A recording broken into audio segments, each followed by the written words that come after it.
Bonjour, je suis Camille, conseillère en immobilier dans le Vaucluse et aujourd'hui on va répondre à une question que tous les propriétaires se posent. Peut-on vendre un bien avec un locataire dedans? Et surtout, comment ça se passe? Vous êtes prêts? Allez, c'est parti! La réponse est oui, il est tout à fait possible de vendre un bien loué. Mais attention, il y a des règles à respecter. D'abord, sachez que le locataire conserve tous ses droits, c'est-à-dire que le bail reste inchangé. C'est une garantie pour le locataire. Ça veut dire que l'acheteur deviendra le nouveau bailleur de ce locataire. Alors, quels sont les scénarios possibles? Si le bail arrive à échéance bientôt, le propriétaire peut donc donner congé au locataire et être libre de l'occuper ou de le louer à un autre locataire.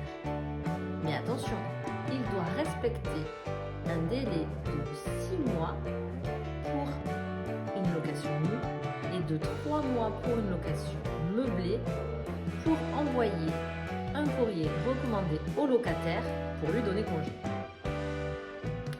Si le bail n'est pas à échéance, dans ce cas, le bien est vendu occupé. L'acheteur accepte de devenir le nouveau bailleur de ce locataire. Enfin, troisièmement, c'est le droit de préemption du locataire.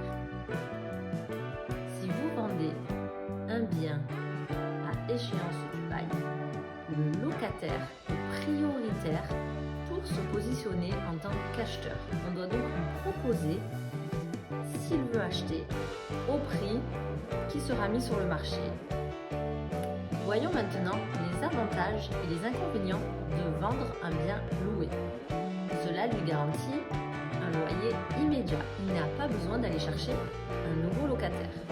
Pour le vendeur, cela peut rajouter un argument de vente auprès des futurs acquéreurs.